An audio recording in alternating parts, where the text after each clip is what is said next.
तो कैसे हैं आप। स्वागत है आपका मेरे यूट्यूब चैनल में।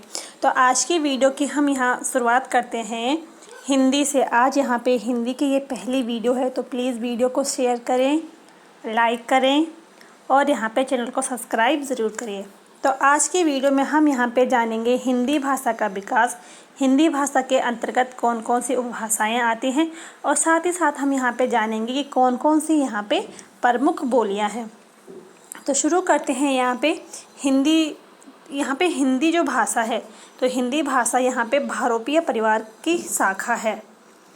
और यहाँ पे जो भारोपीय है इसको यहाँ पे दो शाखाओं में विभक्त किया गया है, भारतीय ईरानी शाखा और यूरोपीय शाखा। अब यहाँ पे इसको भारतीय ईरानी शाखा क्यों कहा जाता है? क्योंकि यहाँ पे इतिहासकार मानते हैं कि जो आर्य थे, तो आर्य यहाँ से बाहर से आए थे, यानी कि जो ये आर्य थे ये यहाँ पे ईरान से आए थे भारत में, तो इसीलिए इनको यहाँ पे भारतीय ईरानी शाखा कहा जाता है। और इसके बाद यहाँ पे जो भारतीय ईरानी शाखा है, इनकी जो भाषा थी, इनकी भाषा को यहाँ पे भारतीय आर्य भाषा कहा गया है। तो भारतीय आर्य भाषा को फिर यहाँ पे 3 काल में विभक्त किया गया है, यानी कि भारतीय आर्य भाषा का विभाजन 3 भागों में किया गया है। प्राचीन भारतीय आर्य भाषा, मध्यकालीन भारतीय आर्य भाषा और आधुनिक भारतीय आर्य भाषा। तो इन 3 काल में इनका विभक्त किया गया है। तो जो सबसे पहले है प्राचीन भारतीय आर्य भाषा, तो इसका जो समय था 1500 से 500 ईसा पूर्व तक। अब यहाँ पे जो आर्य थे, इन आर्यों की यहाँ पे जो भाषा थी इनकी जो प्राचीन भाषा थी वो थी यहाँ पे संस्कृत। और यहाँ पे जो इसी संस्कृत से यहाँ पे जितनी भी यहाँ पे वर्तमान में भाषाएं बोली जाती हैं, वो यहाँ पे अधिकांश भाषाओं की उत्पत्ति यहाँ से संस्कृत से ही हुई है। इसीलिए यहाँ पे जो यहाँ की भाषाएं हैं उनकी जननी यहाँ पे संस्कृत को ही माना जाता है। फिर इसी संस्कृत को यहाँ पे 2 भागों में बांटा गया, वैदिक संस्कृत और लौकिक संस्कृत। तो वैदिक संस्कृत जो 1500 से जो 1000 ईसा पूर्व तक का जो काल था, तो उस समय यहाँ पे वैदिक संस्कृत प्रचलित थी। तो उस टाइम पे वहाँ पे जो भी वेद लिखे गए हैं या उपनिषद थे या ब्राह्मण ग्रंथ थे, जो भी थे, ये सब यहाँ पे वैदिक संस्कृत में लिखे गए हैं। और 500 ईसा तक यहाँ पे लौकिक संस्कृत थी। इसके बाद हम यहाँ पे बात करते हैं मध्यकालीन भारतीय आर्य भाषा।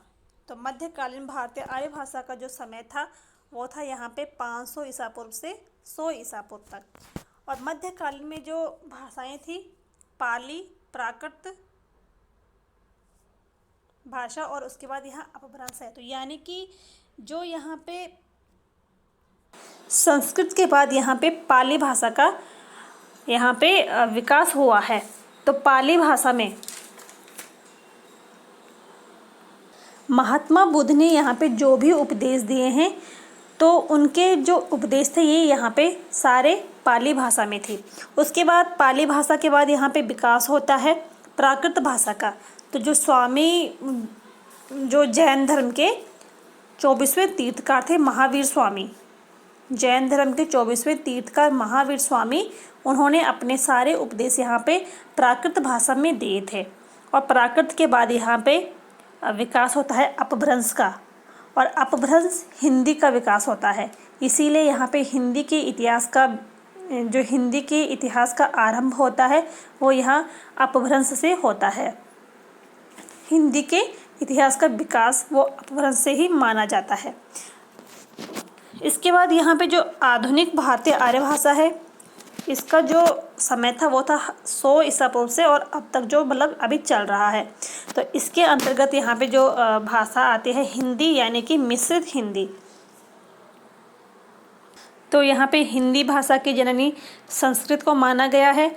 और बहुत सी भाषाएं हैं ऐसी हैं जो यहाँ पे हिंदी के अंतर्गत आती, जैसे मराठी, गुजराती, इनको आधुनिक भारतीय आर्य भाषा कहा जाता है। इसके बाद हम यहाँ पे बात करते हैं भाषा का विकास, कि भाषा का जो विकास है वो यहाँ पे किस प्रकार से होता है। तो सबसे पहले यहाँ पे देखो, जो प्राचीन भारत में थी, प्राचीन भारतीय आर्य भाषा थी, उसमें यहाँ पे संस्कृत थी। मध्यकालीन भारतीय आर्य भाषाएं जो थी वो पाली, प्राकृत भाषा और अपभ्रंश थी, और आधुनिक में यहाँ पे मिश्रित हिंदी आ जाती है।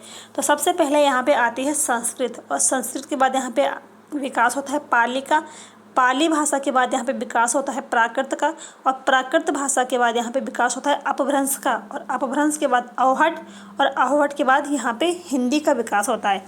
लेकिन यहाँ पे मूल रूप से यहाँ पे हिंदी का जो इतिहास प्रारंभ होता है वो यहाँ पे अपभ्रंश से होता है। और ये जो अवहट है यहाँ पे, तो अवहट को यहाँ पे अपभ्रंश का प्रवृत्ति रूप माना गया है, और हिंदी का ये आरंभिक रूप भी कहा जाता है। तो यहाँ पे मूल रूप से हिंदी का जो इतिहास प्रारंभ होता है वो यहाँ पे अपभ्रंश से होता है। तो इस प्रकार से यहाँ पे भाषा का विकास होता है। इसके बाद हम आगे यहाँ पे जानते हैं, जो अपभ्रंश है, अपभ्रंश के मुख्यतः यहाँ पे 6 भेद होते हैं: शौरसेनी, अर्धमागधी, मागधी, खस, ब्राचट और महाराष्ट्री। तो अपभ्रंश से आधुनिक भारतीय आर्य भाषाओं का विकास किस प्रकार से होता है, हम यहाँ पे जानेंगे। तो अपभ्रंश के जो भेद हैं, शौरसेनी, तो शौरसेनी के अंतर्गत जो भाषाएं आती हैं, पश्चिमी हिंदी, राजस्थानी और गुजराती। और अर्धमागधी में पूर्वी हिंदी, मागधी में बिहारी, उड़िया और बांग्ला, और खस में पहाड़ी, गढ़वाली और कुमाऊनी, और ब्राचट में यहाँ पे सिंधी भाषा, और महाराष्ट्र में मराठी। तो ये हैं यहाँ पे अपभ्रंश के मुख्यतः 6 भेद हैं, और इन अपभ्रंश से आधुनिक आर्य भाषाओं का विकास किस प्रकार से हुआ। इसके बाद हम यहाँ पे जानेंगे हिंदी भाषाएं की उपभाषाएं व बोलियां। तो यहाँ पे जो हिंदी की उपभाषा है वो यहाँ पे 5 है, और जो बोलियां हैं वो यहाँ पे 17 हैं। तो सबसे पहले यहाँ पे जो उपभाषा है वो है पूर्वी हिंदी, और पूर्वी हिंदी की उत्पत्ति होती है अर्धमागधी से, और इसके अंतर्गत जो बोलियां आती हैं अवधी, बघेली और छत्तीसगढ़ी। तो ये तीनों जो बोलियां हैं ये यहाँ पे पूर्वी हिंदी के अंतर्गत आती हैं। और यहाँ पे जो इसके बाद जो पश्चिमी हिंदी, इसकी उत्पत्ति होती है शौरसेनी से, और इसके अंतर्गत जो भाषाएं आती हैं, बोलियां आती हैं खड़ी बोली, ब्रजभाषा, बुंदेली, कन्नौजी और बांगरू। और बांगरू को यहाँ पे हरियाणवी कहा जाता है, और जो खड़ी बोली है, खड़ी बोली को यहाँ पे कौरवी कहा जाता है, नागरिक भी कहा जाता है, क्योंकि इसकी जो लिपि है वो देवनागरी है, तो इसीलिए इसको यहाँ पे नागरिक भी कहा जाता है, और मानक हिंदी भी कहा जाता है। इसके बाद जो अगली है वो है राजस्थानी, और राजस्थानी की उत्पत्ति भी यहाँ पे शौरसेनी से हुई है, और इसके अंतर्गत जो भाषाएं आती हैं मारवाड़ी, जयपुरी, मेवाती और मालवी। तो मारवाड़ी बोली जाती है पश्चिम राजस्थानी में, जयपुरी पूर्वी राजस्थानी, और मालवी यहाँ पे दक्षिणी राजस्थानी, और मेवाती उत्तरी राजस्थानी में। और यहाँ पे जो जयपुरी है, तो जयपुरी को यहाँ पे ढूंढाली भी कहा जाता है। इसके बाद यहाँ पे जो अगली है वो है यहाँ पे बिहारी हिंदी, और बिहारी हिंदी की उत्पत्ति होती है मागधी से, और ये जो बोलियाँ बोली जाती हैं भोजपुरी, मगही और मैथिली, और ये जो बोलियाँ हैं ये बिहार में बोली जाती हैं।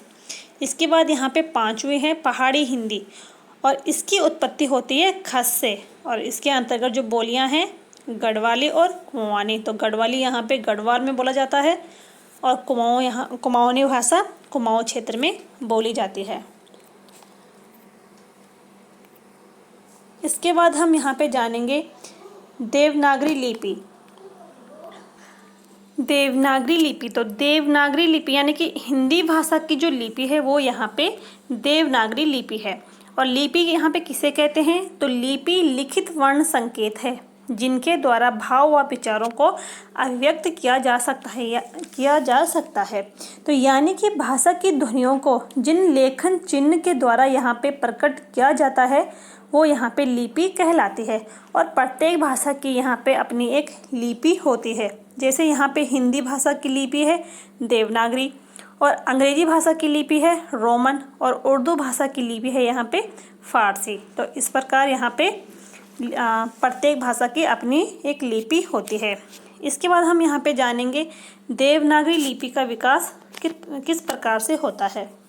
तो सबसे पहले जो यहाँ पे लिपि है वो है यह ब्राह्मी लिपि, और ब्राह्मी लिपि से ही यहाँ पे अन्य लिपियों का विकास होता है। तो यहाँ पे जो मूल लिपि है वो है ब्राह्मी, और ब्राह्मी लिपि के बाद यहाँ पे गुप्त लिपि का विकास होता है। गुप्त लिपि के बाद यहाँ पे सिद्ध मातृका लिपि का विकास होता है। उसके बाद यहाँ पे कुटिल लिपि, और कुटिल लिपि के बाद यहाँ पे नागरी लिपि का विकास होता है। तो नागरी लिपि को ही यहाँ पे देवनागरी कहा गया है। इसके बाद यहाँ पे देवनागरी लिपि के अंतर्गत आने वाली भाषाएं हैं हिंदी, संस्कृत, नेपाली, मराठी, कोंकणी, कश्मीरी, वाडो और मैथिली, गढ़वाली और कुमाऊनी। तो ये यहाँ पे प्रमुख भाषाएं हैं जो यहाँ पे देवनागरी लिपि के अंतर्गत आती हैं। तो इस प्रकार से हमने यहाँ पे जाना कि लिपि क्या होता है और हिंदी की कितनी यहाँ पे उपभाषाएं हैं, कौन कौन सी बोलियाँ हैं और किस प्रकार से यहाँ पे भाषा का विकास होता है। तो अगर आपको यहाँ पे वीडियो पसंद आई हो तो वीडियो को लाइक करें, शेयर करें और चैनल को सब्सक्राइब करना ना भूलें। तो मिलते हैं अगली वीडियो में, तब तक के लिए थैंक यू।